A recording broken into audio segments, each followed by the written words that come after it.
All right, so before you can attain stage 1 for the spiritual path, this is for all many thousands of years in the past, and today and tomorrow and the next few hundred years and forever, there's certain things you have to do. As I said, we try to just give you the idea, this workshop, about these 4 stages, and also try to give you an idea of how things are changing because of the other planetary transformation situation. But in any case, wherever you start, you have to do stage 1.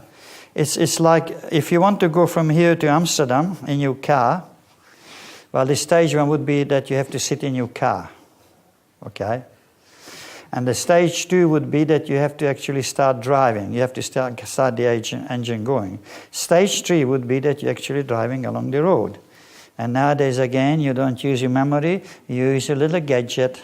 The little lady tells you everything. You sit relying on gadgets. You don't even have to think anymore these days. You just, no thinking, okay? Well, all right, stage 4 is when you actually arrive there.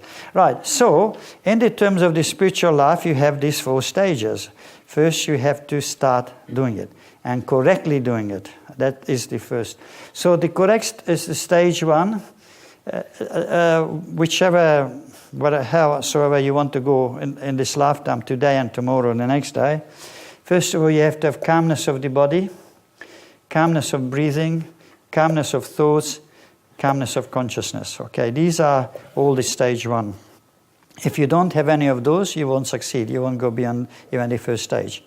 And that's why some of you said, I've been meditating for 35 years and I still haven't attained enlightenment and liberation and Buddhahood and I'm still not Christ and all that. Okay, look at you stage 1 and look at you stage 2 and you know, well, you failed. You failed in stage 1 and failed in stage 2. Most people never get halfway, they get to halfway to stage 2, but they don't get beyond it because they don't have the right understanding. Okay, so these are the keys to it.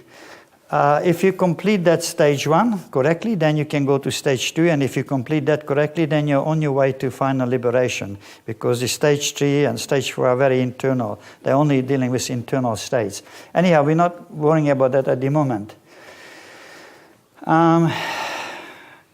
When you meditate, how many of you achieved calmness of the body, calmness of breathing, calmness of thoughts, calmness of consciousness? Okay, does any of you seriously want to meditate? First of all, if you have to do it in this order. You have to develop this in order as a preliminary qualification before you can actually properly meditate. You know, you can think that you're meditating, but it doesn't mean that you're actually meditating. You just think that you're meditating. Okay, so first of all, the calmness of the body, you have to concentrate on several aspects of your personality, the physical body, the breathing process, and your thinking process, and finally the innermost part of yourself, which is your consciousness. But anyhow, so first of all, if you want to succeed in spiritual life or in meditation or anything non-physical, you have to develop those first stage qualities. Calmness of the body. A lot of people can't meditate because their body is agitated all the time. If you are one of those very busy type of persons, without mentioning names, who are rushing around all day, then of course you develop a very, very agitated physical body. And when you sit down to meditate, the physical body goes like this, and you know, after 5 minutes, I have to do something, I have to go and call somebody. Your physical body wants movement. Failure right from day 1. Unless your physical body is calm, forget it. You can't get your breathing calm, you can't get your thoughts calm, etc., etc. So, just as a suggestion, first look at your physical body as it is now, before you think of becoming a Buddha or Nirvana, or whatever, liberation or self-realization, God realization or truth or whatever. What is the state of your physical body? It's basic, you're living in it. Okay, if it's very agitated, very tense like that, or else 2 things, tense, you know, suffering from tension, or as just activity, or always busy, so always you have to do something. Some people always have to fiddle with something, the body just can't be still. Well, forget it, don't even try to meditate. It's just a waste of time. So what you have to do, my suggestion is that for the calmness of the body, you can do lots of things. You can do Hatha Yoga exercises, which are good. You can do Tai Chi. You can do all kinds of physical movement, like slow walking. You can devise your own things how to slow down the frequency or the energy of the physical body. It's very, very important. You can just walk through the forest very calmly, slowly, not jogging and running. And don't do what is very common in America, gadgets. You're supposed to be training your physical body. So you one of these tread machines, and you go like that, the tread machine. But instead of concentrating on body, they have a big screen here, and you can actually watch programs. You can watch a movie, you can watch a video, you can listen to music, you can play games on it, and you're supposed to be treading like that, and your mind is totally in that machine. Quite literally, this is the fashion, and your mind is not even there, poor body, it's just automatic, and you're actually concentrating on the silly machine, and when you can even play games on it or watch a movie. This is the modern trend of what I just told this morning, materialism killing the soul. Even when they're supposed to be totally physical, people looking after their physical body, they're not even thinking of the body, they think of the little gadgets in front and all what it does. It can tell you exactly heartbeat, it can tell you a second of breathing, it can tell you about what your auntie did 40 years ago, all kinds of silly information. Not even concentrating on the body. That's your modern, what I call absolute disaster of people always focusing outside onto gadgets rather than even being aware of their body, which is the most basic item you can have. Anyhow, don't do that. So if you want to attain calmness of the body, actually think of your body, actually feel your body, and actually know what it does. Anyhow, but there are certain techniques which you can actually bring about. Some of the Chinese techniques are very good. Chinese warrior techniques or Chinese techniques or some of the, gymnastic or yoga techniques you can find. It's important that your body functions reasonably, naturally, easily. There's no tension in it. Because, as I said, if your body is full of tension, excitement and agitation, when you sit down to meditate, you won't be able to meditate anyhow, so forget it. First, get your body into some sort of a shape. That's important. Then the next stage, that's your outermost part of the kingdom of God within you. That's your physical body, okay? So that is important to put some attention to that. And as I said, not to do it the way they do it nowadays in the gyms, where you actually not even aware when you're looking at gadgets. That's actually a disaster in terms of your body awareness. The next thing is calmness of breathing. Now that is the next stage where, of course, a lot of people failed. That's why they never attained the spiritual enlightenment or the spiritual consciousness. Because the breathing is actually your next body. The breathing has to do with your etheric physical body. Okay? It's still part of the physical reality, but it's that subtle energy field which you mentioned, which permeates everything. The trees have an etheric body, human beings have, animals have, angels have. Every living creature has an etheric body. Etheric body which is made of prana, the life force, the life energy. So when you're breathing, you're using the life force, the life energy, and also your etheric body. Now, if the etheric body is chaotic, and if your breathing is chaotic, forget it. Again, you will not attain enlightenment or even go into deep state of meditation. It's just not possible.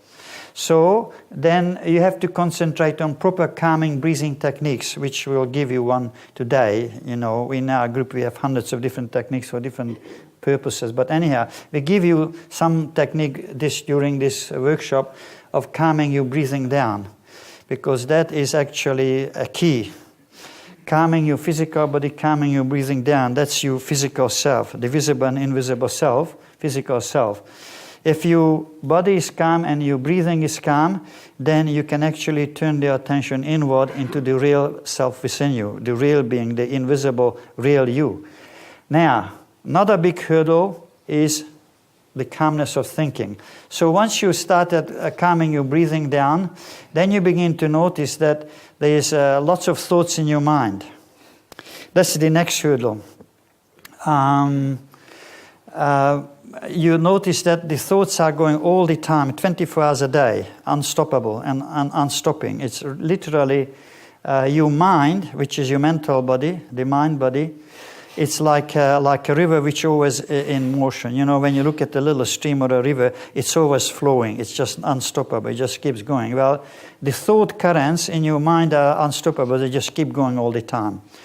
Day and night, 24 hours a day. Even when you're sleeping or dreaming, even when you are in dreamless sleep, the thoughts are still going, except that you're not aware of it.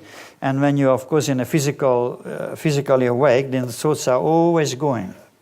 Like now you think, what the hell is he talking about? Okay? But anyhow, I'm always calming my thinking. I always control my mind. Wow, you'll be surprised. But anyhow, this is the place where 80% of the spiritual disciples have failed in the mind. Calmness of thinking. So, suggestion number 1, start working on your body to make it calm, relax. And then we're going to give you a breathing technique, this particular workshop, so that you can also work consciously on your breathing process. And we give you another technique to work on your calming of your thoughts. Okay? Because if these three are calm, then the calmness of your consciousness becomes possible. Before that, not. Okay. So what's the difference between your thoughts and your consciousness? A lot. They are completely different things. Your consciousness is that which is behind all these things. Your consciousness functions in your thought. Your consciousness functions in your breathing. Your consciousness functions in your body. And your consciousness functions above those other higher states. In other words, the consciousness is that sense of being awake, being aware that you are. It's your knowing of yourself. It's knowing that you are alive. It's knowing that you are you exist, right? I'm sure most of you are aware of yourself sometimes, aren't you?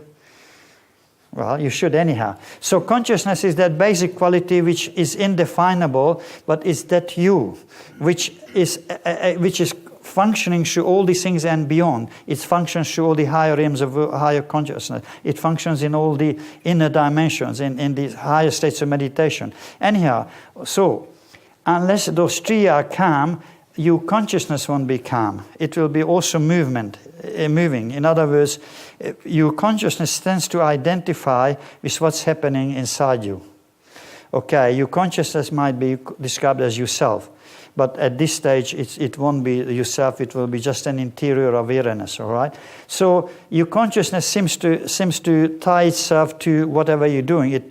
If you think, it ties itself to your thought. If you breathe, it ties itself to your breathing. If you physically do something, it ties itself to your physical body. Remember, that's on this side. On the other side, your consciousness can tie itself to the pure consciousness.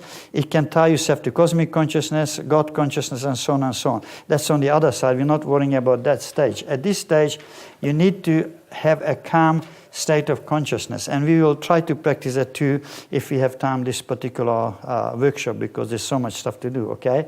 So when you completed that is stage 1. And if you manage to calm your body, your breathing, your thoughts, and your consciousness, then you are able to literally move on to the next stage successfully. Before that, you failed anyhow. Forget about next stages and all that sort of stuff. All right, so on a practical, because the people failed here, they have never, as I said, managed to get to the higher stages. There's another stage, stage 2, which you can still do, which we'll try to explain to you how to do it. It's easy to do because you've already been doing something about it. It's easy to do, but the second stage can really be only successful if you master this particular first stage.